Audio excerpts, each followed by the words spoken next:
할렐루야. 오늘 이 새벽에도 좋으신 주님의 은혜가 성도님들의 삶 가운데 가득하길 간절히 소망합니다. 출애굽기 25장부터 하나님께서는 모세에게 성막에 대하여 아주 세밀하게 말씀해 주셨으니 언약궤는 어떻게 만들고 떡상, 등잔대, 또 성막의 휘장과 제사장이 입을 옷은 어떻게 만들어야 되는지 하나하나 말씀해 주셨습니다. 그런데 설계가 아무리 완벽해도 그것을 실제로 만들 사람이 필요했습니다. 그래서 오늘 본문에서 하나님은 그것을 만들 한 사람을 지명하여 부르시는데요. 우리 2절 말씀 함께 다시 한번 읽어볼까요? 2절 말씀입니다. 시작. 내가 유다 지파 훌의 손자요 우리의 아들이 부살레를 지명하여 부르고. 아멘. 그 사람이 누구입니까? 부살레를 하나님께서 지명하여 불러주셨습니다.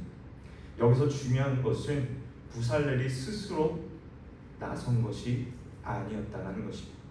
하나님께서 먼저 부살레를 보셨고 그를 지명하여 불러주셨다라는 것입니다. 우리는 여기서 하나님은 하나님의 일을 감당하는 사람을 부르신다라는 사실을 깨닫게 됩니다. 사랑하는 성도 여러분, 우리가 구원받을 수 있었던 것은 하나님께서 먼저 우리를 보셨고 구원의 손길을 내밀어 주셨기 때문임을 믿으시길 바랍니다. 마찬가지로 하나님의 일을 하나님께서는 맡기실 때 우리를 먼저 불러주시고 그 일을 감당하게 하신다라는 사실입니다. 오늘 여러분들의 부르심의 자리는 어디입니까? 그 부르심의 자리에서 하나님께서 나를 불러주시고 세워주셨다라는 그 믿음을 가지고 그 사명을 감당하는 저와 성도님들의 삶이 되기를 간절히 소망합니다. 그런데 성경 말씀을 다시 보면 부살레를 소개하면서 그의 이름만을 기록하고 있지 않는 것을 보게 됩니다. 다시 한번 보면 유다 지파 훌의 손자요 우리의 아들인 부살렐이라고 말씀해주고 있습니다. 부살렐의 할아버지가 누구입니까? 훌입니다. 훌이라는 이름을 우리는 출애굽기 17장에서 이미 만났습니다. 이스라엘과 아말렉이 르비딤에서 전쟁하게 되었습니다. 그곳에서 여호수아는 백성들을 이끌고 전쟁터에 나갔고 모세는 하나님의 지팡이를 들고 산 위에 올라갔습니다. 그리고 모세가 손을 들면 이스라엘이 이겼고 모세의 손이 내려오면 아말렉이 이기게 되었습니다. 그런데 시간이 지나면서 모세의 팔이 점점 내려오기 시작했습니다. 그때 모세의 곁에 있었던 사람이 두 사람이 있었는데 누굴까요? 아론과 훌이었습니다. 17장 12절 말씀에 모세의 팔이 피곤하매 그들이 돌을 가져다가 모세의 아래에 놓아 그가 그 위에 앉게 하고 아론과 훌이 한 사람은 이쪽에서 한 사람은 저쪽에서 모세의 손을 붙들어 주었다라고 말씀해주고 있습니다. 그렇게 두 사람이 모세의 손을 붙들었을 때 그 손이 해가 지도록 내려오지 아니하였고 아말렉을 물리치는 놀라운 일을 경험하게 되었습니다.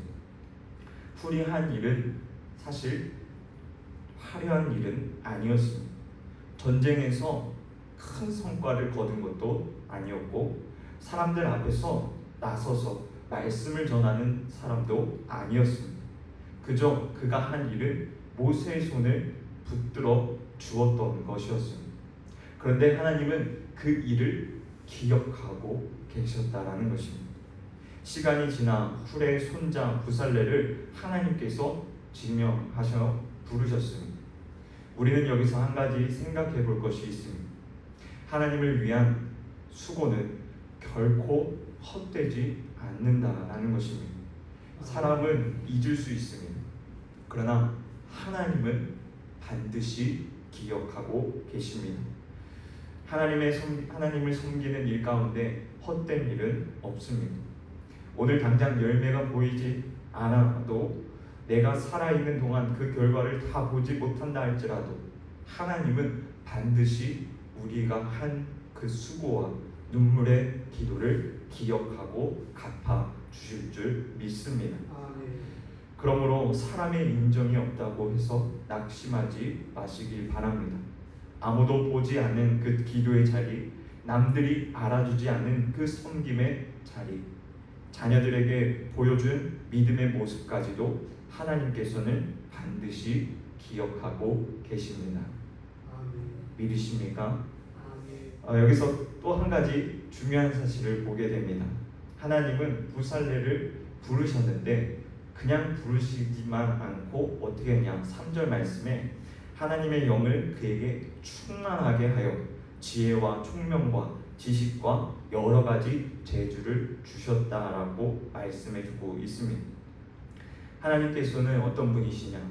부르셨다면 책임주시고 그 일을 감당할 수 있는 능력까지 주시는 하나님이심을 믿으시길 바랍니다. 아멘. 하나님은 사람을 불러놓고 그냥 너 마음대로 해봐 이러는 분이 아니다라는 거예요. 부르셨다면 그 일을 감당할 수 있는 능력도 주신다라는 사실을 기억하시길 바랍니다. 아멘. 어떤 일들을 계획하고 또 그 일들을 감당해야 할 때 성도님들의 도움이 필요할 때가 참 많이 있습니다. 그래서 전화를 하죠. 성도님, 지금 이 일이 있는데 성도님이 도와주실 수 없겠습니까? 그러면 대번 첫 번째 마디가 무엇이에요? 저는 못해요, 목사님. 근데 그런 분들 되게 맡겨주면 그 일들을 정말 잘 감당하는 것을 보게 됩니다. 그 일들을 어떻게 잘 감당할 수 있겠습니까? 그 사람이 탁월해서, 물론 그것도 있을 것입니다. 재능과 달란트를 하나님께서 주셨기에 그가 그 일을 잘 감당할 수 있는 것이죠. 그런데 중요한 것은 성령께서 그에게 충만하게 임재하고 지혜와 총명과 지식을 더해 주셨기에 그 일들을 감당할 수 있었던 것을 보게 됩니다. 하나님께서는 반드시 부르셨다면 책임지시고 그 일들을 감당할 수 있는 능력을 주시는 하나님이심을 우리는 믿어야 할 줄 믿습니다. 아멘. 부살렐에게 필요했던 것이 무엇이었습니까? 지혜와 총명과 지식과 여러 가지 재주였습니다. 4절과 5절 말씀을 보면 정교한 일을 연구하여 금과 은과 놋을 만들게 하며 보석을 깎아 물리며 여러 가지 기술로 나무를 새겨 만들게 했습니다.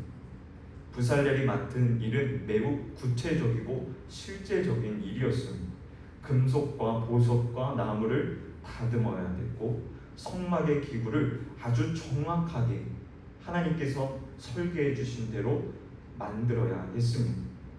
하나님께서는 그 모든 일을 감당할 수 있도록 부살렐에게 지혜와 재능을 주셨습니다. 그리고 여기서 우리가 성령 충만에 대해서 중요한 사실을 발견하게 됩니다. 성령 충만은 단순히 신비로운 경험만을 의미하는 것이 아닙니다. 부살렐이 성령으로 충만했을 때 나타난 것이 무엇입니까?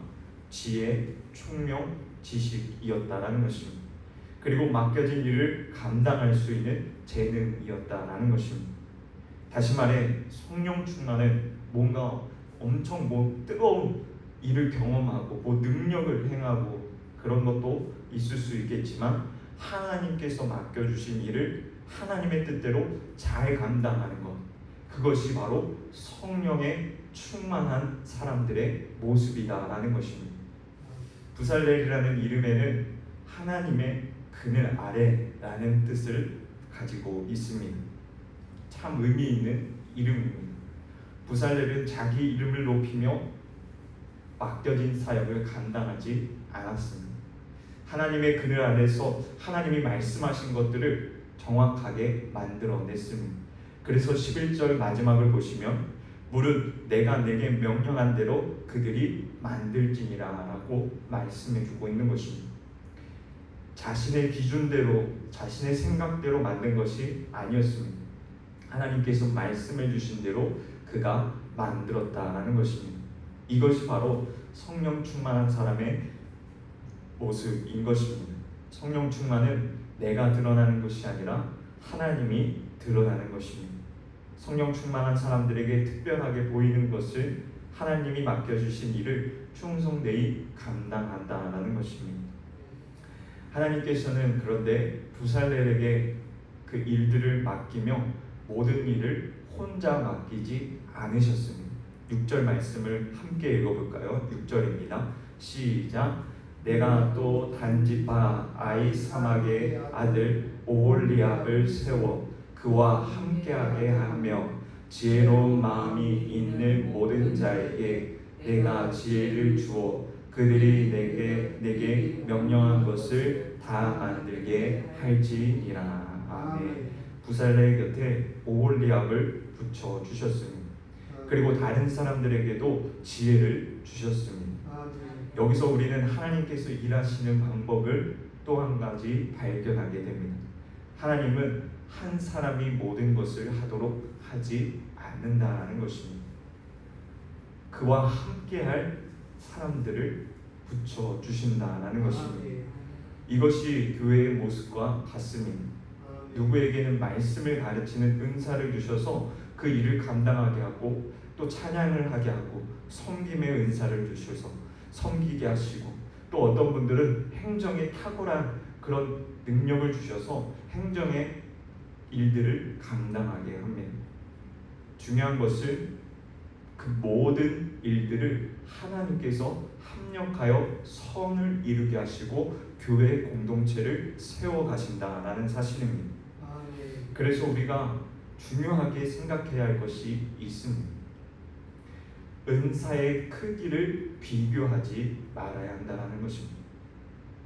저처럼 단위에 서서 말씀을 증거하며 그리고 교회를 이끌어가는 그 자리에 있으면 그리고 유영근 장로님처럼 또 중직에 있으면 사람들이 저 사람은 정말 대단한 일을 감당하는 사람이야 라고 착각하고 또 어떤 분들은 나도 저 목사님처럼 저렇게 말 잘하고 뭐 능력도 좋고 기도도 저렇게 화려하게 하고 저 앞에서 리더로서 일을 하면 좋겠다.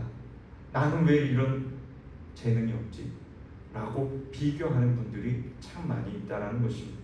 그러나 비교할 필요가 없습니다. 하나님께서 내게 주신 은사가 있고 그 은사대로 하나님께서는 아름답게 교회를 세워가신다라는 것입니다. 그러므로 중요한 것은 이것입니다. 나는 무엇을 하나님께 받았는가? 그것을 우리는 분명히 발견해야 합니다. 그래서 강점으로 일하나라는 말이 있습니다. 하나님이 주신 달란트로 일하라는 것입니다. 그런데 우리가 가지지 않는 것을 비교하다 보면 우리의 마음이 낙심되기도 하고 또 좌절하고 넘어질 때가 참 많이 있다는 것입니다. 그러므로 하나님께서 내게 주신 달란트가 무엇인지를 온전히 발견하고 그 달란트대로 값지게 쓰임받는 저와 성도님들의 삶이 되기를 간절히 소망합니다. 말씀을 정리하겠습니다. 오늘 말씀에 등장하는 부살렐의 이야기를 세 가지로 정리할 수 있습니다. 첫 번째, 하나님은 사람을 지명하여 부르신다. 두 번째, 하나님은 부르신 사람이 그 모든 일들을 감당할 수 있도록 성령 충만의 능력을 허락해 주신다. 세 번째, 하나님은 부르신 사람들이 함께 일해서 교회 공동체와 또 맡겨진 사역을 함께 이루어 가신다. 그러므로 우리는 오늘 이렇게 기도해야 합니다. 하나님, 나를 어디로 부르셨습니까? 또 하나님, 내가 맡겨진 일들을 잘 감당할 수 있도록 성령 충만으로 함께하여 주시옵소서.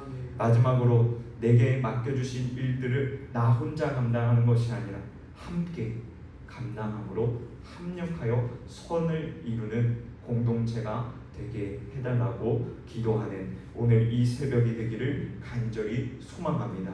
기도하겠습니다.